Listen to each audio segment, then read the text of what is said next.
तो गाइस, जैसा कि हम लोगों ने हमारे पिछले पार्ट में देखा था कि कैसे मार्स बस यूनो को जान से मारने वाला होता है, लेकिन तभी आस्था आकर उसे बचा लेता है एंड मार्स की बैंड बजा देता है। एंड फिर ये सब के सब डंजन के अंदर घुस जाते हैं जहाँ पे होता है ढेर सारा खजाना, लेकिन तभी मार्स दोबारा से होश में आ जाता है और आस्था के ऊपर एक बहुत ही स्ट्रॉन्ग अटैक यूज कर देता है, जिससे आस्था बहुत ज्यादा इंजर्ड हो जाता है और वहीं पर बेहोश हो जाता है। यूनो, क्लॉस और लक को भी मार्स अपने डायमंड प्रिजन मैजिक से पकड़ लेता है, जिससे वो लोग छूट नहीं पा रहे होते हैं। एंड नोएल बहुत ज्यादा इंजर्ड होती है और मिमोसा उसे अपनी पूरी जान लगाकर हील कर रही होती है। एंड अगर जल्दी नोएल को हील नहीं किया गया तो नोएल खत्म हो जाएगी। लेकिन तभी मार्स मिमोसा को नोएल को हील करते हुए देख लेता है एंड बोलता है, नहीं, मैं तुम्हें तुम्हारी दोस्त को नहीं बचाने दूंगा, तुम सब वीक हो, तुम सबको मरना होगा, मुझे नफरत है दोस्ती से, इस दुनिया में दोस्ती नाम की कोई चीज नहीं होती। एंड मार्स ऐसा क्यों कह रहा होता है ये हम उसके बचपन को देखकर समझ जाएंगे। बचपन में हम मार्स को देखते हैं जो रो रहा होता है क्योंकि उसके मम्मी पापा ने उसे पैसों के लिए डायमंड किंगडम के साइंटिस्ट को बेच दिया होता है। तुम रो क्यों रहे हो? मार्स उल्टा घूमता है तो उसके सामने एक लड़की खड़ी होती है जिसका नाम हिनाटा होता है। तुम्हारा नाम मार्स है ना? चिंता मत करो, मैंने सुना है कि जब हम लोग बहुत स्ट्रांग हो जाएंगे तब हमें साइंटिस्ट छोड़ देंगे एंड हम सब फिर से आजाद हो जाएंगे। जिसको सुनकर मार्स दोबारा से थोड़ा खुश हो जाता है। मेरा नाम हिनाटा है, तुम मेरे दोस्त बनोगे मार्स? चलो हम लोग साथ में इस जगह से बाहर निकलेंगे। एंड जिंदगी में पहली बार मार्स का कोई दोस्त बनता है। उसके बाद मार्स और हिनाटा बहुत अच्छे दोस्त बन जाते हैं, इतने अच्छे कि वो दोनों एक दूसरे के लिए अपनी जान भी दे सकते थे। लेकिन फिर एक दिन उनके एक्सपेरिमेंट का फाइनल एग्जाम आ जाता है। ये तुम सारे बच्चों का फाइनल टेस्ट है, तुम सबको एक दूसरे से लड़ना है और जान से मारना है, और जो भी आखिरी में अकेला जिंदा बचेगा वो इस जगह से आजाद हो जाएगा और वो बन जाएगा डायमंड किंगडम का स्ट्रॉन्गेस्ट मैजिक नाइट। एंड इस अनाउंसमेंट को सुनते ही मार्स एकदम शॉक्ड रह जाता है, लेकिन सारे के सारे बच्चे एक दूसरे पर हमला कर देते हैं एंड एक दूसरे को जान से मारने लगते हैं जिन्हें वो इतने टाइम से जानते थे। लेकिन मार्स किसी को भी नहीं मारता क्योंकि वो बहुत अच्छा होता है और वो अपने दोस्तों पर अटैक नहीं करना चाहता था। वो पूरे टाइम सिर्फ अपने आप को बचाता रहता है। लेकिन आखिरी में मार्स के अलावा सिर्फ एक और बच्ची जिंदा बची होती है जो कोई और नहीं बल्कि हिनाटा होती है। एंड मार्स तो हिनाटा के ऊपर अटैक करने नहीं वाला था क्योंकि वो हिनाटा से बहुत प्यार करता था। लेकिन तभी हिनाटा रोते रोते बोलती है, माफ करना मार्स, लेकिन मुझे तुम्हें जान से मारना होगा, मुझे यहाँ से निकलना है। एंड हिनाटा मार्स के ऊपर अटैक कर देती है। मार्स को यकीन नहीं होता कि हिनाटा उसे धोखा कैसे दे सकती है जबकि वो उसकी इतनी अच्छी दोस्त थी। एंड मार्स के पास कोई और ऑप्शन नहीं बचता तो वो अपने आप को बचाने के लिए हिनाटा को खत्म कर देता है एंड बहुत ज्यादा रोता है। एंड उसके बाद से ही मार्स का दोस्ती के ऊपर से विश्वास उठ जाता है और वो किसी पर भी विश्वास नहीं करता। एंड इसीलिए वो नोएल और मिमोसा को खत्म करना चाहता था क्योंकि उसे दोस्ती से नफरत होती है। एंड इधर हम देखते हैं हमारा आस्था बेहोश पड़ा होता है। वो लड़के,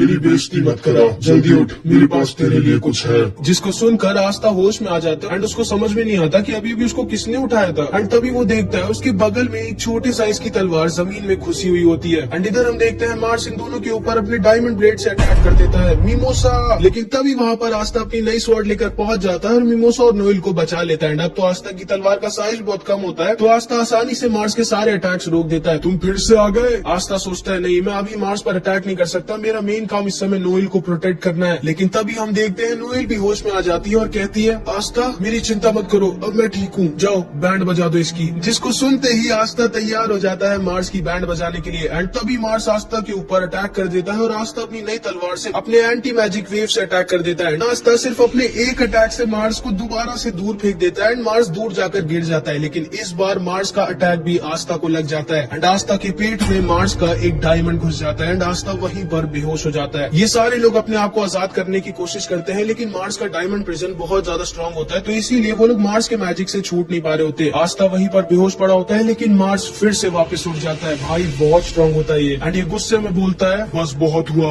अब मरो तुम। एंड मार्स आस्था के ऊपर अपनी डायमंड स्वॉर्ड से अटैक कर देता है एंड आस्था को बस जान से मारने वाला होता है। नहीं, ये क्या हो रहा है? मैं इतना वीक नहीं हो सकता कि मैं अपने सामने मेरे भाई को मरने दूं। अगर मैंने अपने सामने आस्था को मरने दिया तो मैं कभी भी विजिट किंग नहीं बन पाऊंगा। एंड तभी यूनो की 4 लीफ ग्रिम वॉर्ड दोबारा से जलने लगती है एंड अचानक से मानो टाइम रुक जाता है। एंड यूनो के बगल में एक छोटी सी स्पिरिट उड़ रही होती है। यूनो सोचता है कि ये क्या है एंड तभी उस स्पिरिट की नींद खुलती है एंड वो सिर्फ एक फूंक मारती है एंड मार्स की और उसके स्वॉर्ड दोनों की धज्जियां उड़ा देती है। एंड इस बार मार्स पूरी तरह से हार जाता है एंड इन सबको अपनी आंखों पर यकीन नहीं होता कि यूनो ने मार्स को हरा कैसे दिया। एंड इन लोगों के ऊपर से मार्स का मैजिक भी हट जाता है। ये कैसे किया तुमने यूनो? हाँ, ये कैसे किया तुमने यूनो? कौन सा मैजिक यूज किया था तुमने? पता नहीं। एंड तभी यूनो अपनी ग्रिम वॉर में वही चीज लिखी हुई देखता है जो स्क्रॉल में लिखी हुई थी जिसे उसने थोड़ी देर पहले उठाया था। पता नहीं तुमने ये कैसे किया लेकिन बहुत अच्छे, सही किया। मुझे नहीं लगता कि अब ये जल्दी उठने वाला है। एंड इधर हम देखते हैं मिमोसा आस्था को हील करने लगती है एंड आस्था की नई तलवार अपने आप आस्था की ग्रिम वॉर के अंदर चली जाती है। लगता है हम लोग जीत गए, लेकिन तभी अचानक से वो डंजन अपने आप तबाह होने लगता है। हमें जल्दी यहाँ से निकलना होगा वरना हम सब मारे जाएंगे। यूनो तुरंत ही अपने मैजिक से विंड कार बनाता है और सारे लोग उस पर आकर बैठ जाते हैं। लक भी आस्था को लेकर यूनो की विंड कार पर चढ़ जाता है। मिमोसा आस्था को हील करती रहो एंड वो सब वहाँ से जल्दी जल्दी निकलने लगते हैं क्योंकि यहाँ नीचे उनकी जान खतरे में होती है। लेकिन तभी आस्था अपनी बची कुची जान लगाकर बोलता है,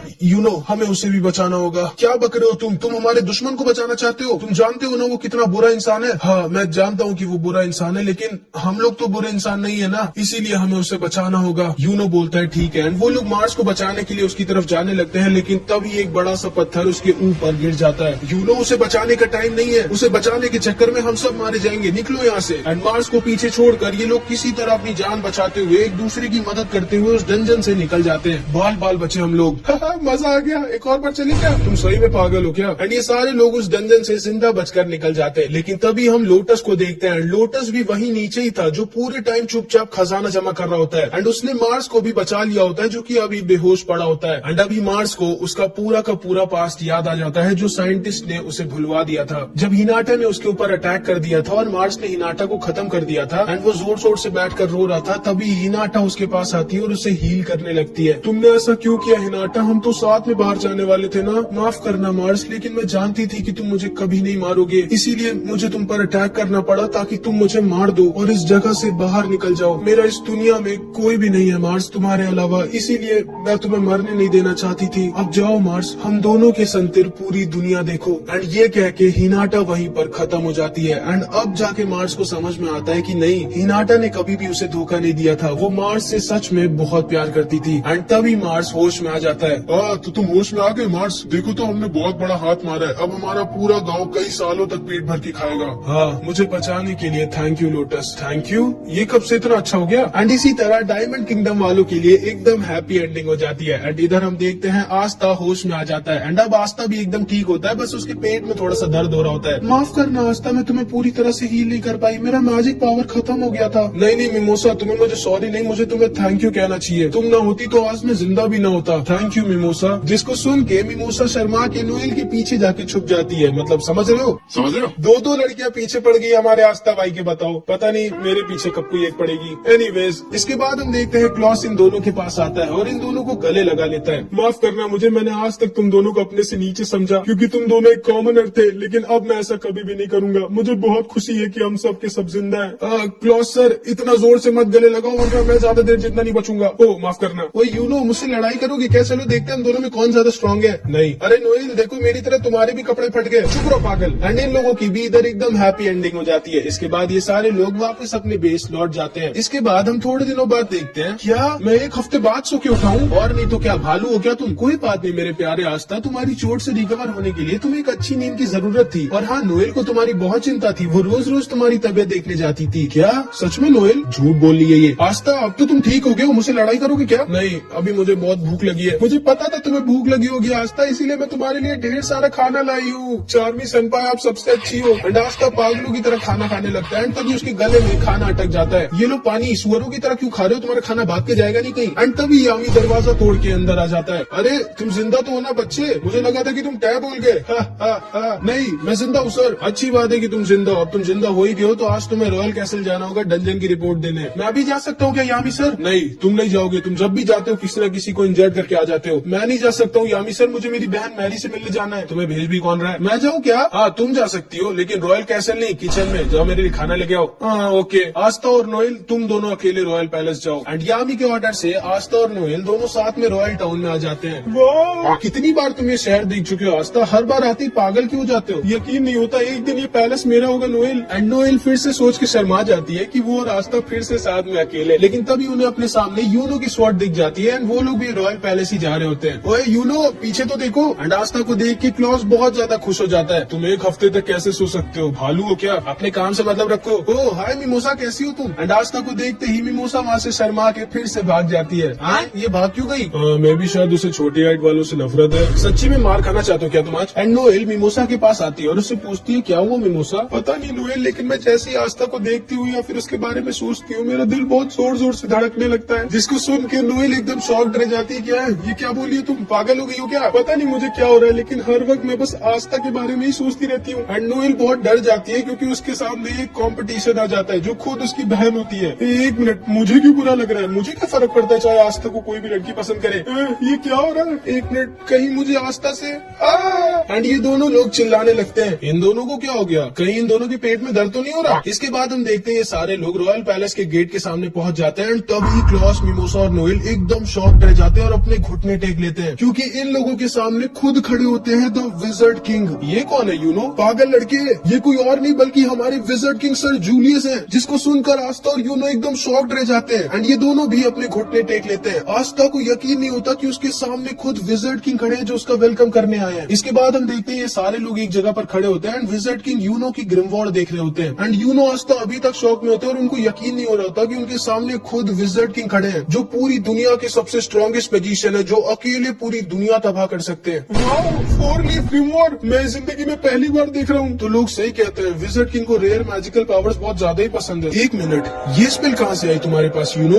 असल में उस डंजन में मैंने एक स्क्रॉल खोला था एंड उसकी स्पेल अपने आप गायब होकर मेरी ग्रिमवॉर्ड में आ गई थी। ये तो द विंड स्पिरिट सिल्फी की स्पेल है, तो इस बच्चे को विंड स्पिरिट ने चूज किया है। कमाल की बात है। तुम एक बार इसे यूज करके दिखा सकते हो क्या मुझे प्लीज? माफ कीजिएगा सर, लेकिन मैं उसे यूज करने की कोशिश तो की, लेकिन मैं उस स्पेल को यूज नहीं कर पा रहा। चलो कोई बात नहीं, लेकिन हाँ यूनो, मैं तुम्हें पहले ही बता दे रहा हूँ, जिस दिन तुम इस स्पेल को पूरी तरह से यूज करना सीख गए, उस दिन तुम बहुत ज्यादा स्ट्रांग हो जाओगे। इतने ज्यादा स्ट्रांग कि हजारों मैजिक नाइट तुम्हारे सामने टिक नहीं पाएंगे। Thank you sir. Wizard king sir, आप मेरी भी ग्रिमवॉर्ड एक बार देख सकते हैं क्या प्लीज? मुझे बता दीजिए ना इसमें क्या लिखा है। हाँ जरूर, इसमें लिखा है। क्या लिखा है? जो मैं समझ नहीं पा रहा हूँ। कोई नहीं, ये देखिए मेरी मैजिक स्वॉर्ड। क्या यही है क्या तुम्हारी एंटी मैजिक स्वॉर्ड? मैं प्लीज इसे एक बार हाथ में ले सकता हूँ क्या? हाँ सर जरूर, ये लीजिए। एंड विजर्ड किंग आस्था की स्वॉर्ड को अपने हाथों में पकड़ लेते हैं। एक मिनट, ये स्वॉर्ड तो मेरा बहुत ज्यादा मैजिक एब्जॉर्ब कर रही है। शायद इसीलिए केवल ये लड़का ही इस स्वॉर्ड को चला सकता है, क्योंकि इसके पास बिल्कुल भी मैजिक नहीं है। क्योंकि अगर कोई आम मैजिक नाइट इसको उठाएगा भी तो उसका सारा मैजिक 1 सेकंड में खत्म हो जाएगा। ये लो आस्था अपनी स्वॉर्ड। तुम्हारी स्वॉर्ड भी तुम्हारी तरह बहुत रेयर है। सुना तुमने यूनो, विजर्ड किंग मेरी तारीफ कर रहे हैं। अच्छा हाँ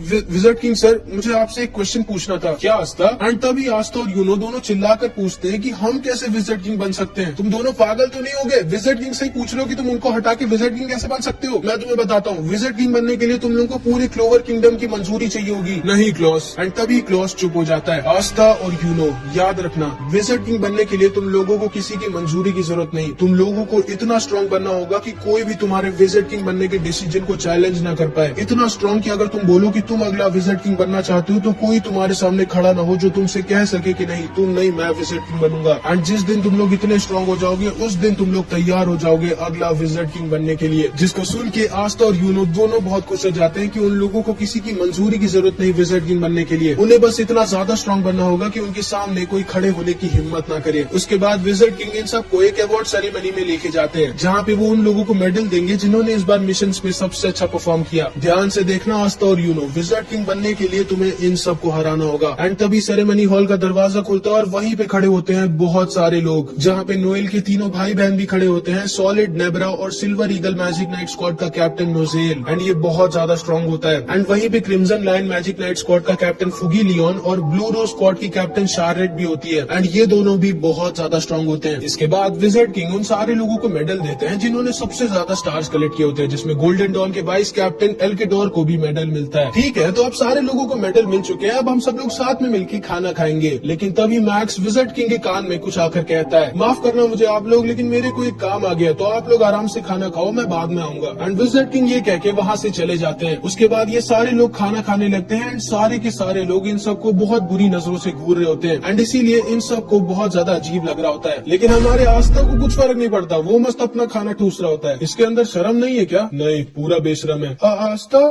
तुम मेरा भी खाना खाना चाहोगे क्या? हाँ हाँ, क्यों नहीं, मिमोसा लाओ, सारा का सारा मेरी प्लेट पे डाल दो। यकीन नहीं होता, विजर्ड किंग ने क्या सोच के इन कॉमनर्स कुत्तों को हमारे साथ पार्टी में इनवाइट कर दिया। उस लड़के को तो देखो, मैं उसके अंदर से बिल्कुल भी मैजिकल पावर सेंस नहीं कर पा रही हूँ। कोई इतना बड़ा लूजर कैसे हो सकता है? देखो तो वो सुअरों की तरह खाना खा रहा है। क्या सारे कॉमनर्स ऐसे ही खाते होंगे?